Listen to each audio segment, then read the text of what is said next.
Tar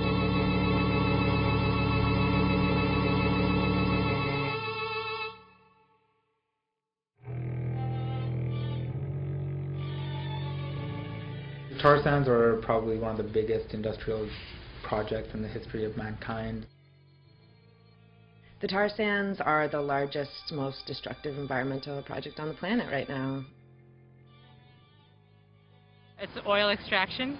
It's some of the dirtiest oil on the planet, which means that it takes the most energy to extract. And the reason that we're extracting this particular brand of dirty oil is because there's no other oil left to extract.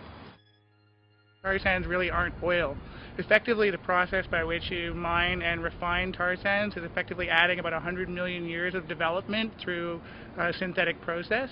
The tar sand deposit in an area that covers the size of the state of New York or larger than England is already considered the largest industrial project in human history, and it's barely begun. They extract it from the sand by steaming and heating water, basically boiling it. So the oil sits on top of the water like a froth, and then they scrape it off, and that's the bitumen.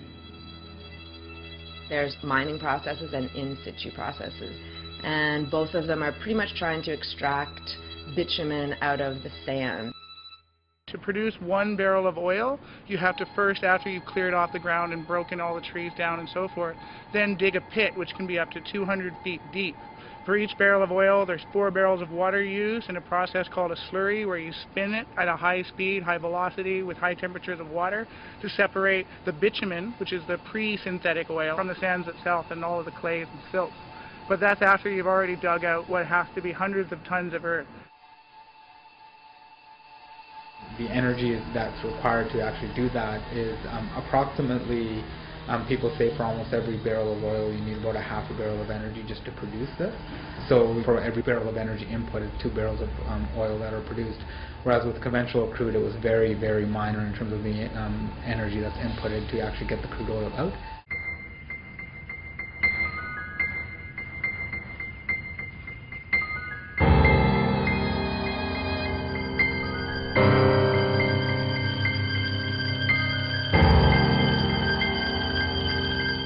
The Athabasca River, which runs through northern Alberta, where you have like many different native communities living along the river, is being sucked of its water to fuel the tar sands operations.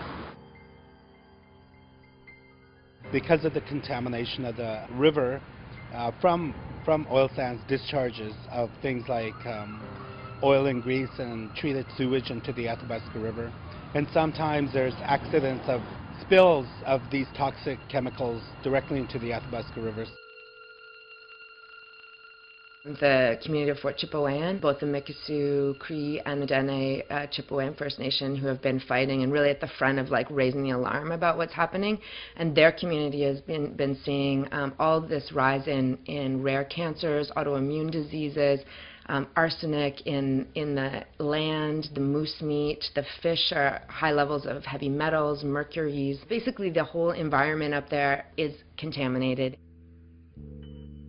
How this is affecting my community is that it's killing off the people of Fort Chipewyan. It's what I've called before a slow industrial genocide. I buried my auntie, I buried my uncle, I got an auntie living with it. And this is a war for our lives because the government is allowing the people of Fort Chip to die. The tar sands are not only fueling the destruction of the second fastest rate of deforestation in the world outside of the Amazon River Basin, they are already the second fastest contributor to climate change in North America, and with the goals of production that they're talking about, the CO2 emissions will make it so the only way you could outstrip a climate change contributor for all of North America would be to combine all of the coal-fired power plants from Alberta to Arizona and in between across all of North America. I think that the tar sands is the absurdity of still desiring oil when we know so well that, for example, fresh water is just an elemental part of human existence, and that we're running full force towards extracting these last little bits of oil to sustain this plastic culture, this plastic civilization, to the destruction of the environment in which we can live. People say it's like the world's addicted to crack, and this is like the dirtiest and most disgusting form of crack that will keep it addicted for a lot longer, right? Like, this is actually what it is. It is the most insane thing that people are doing.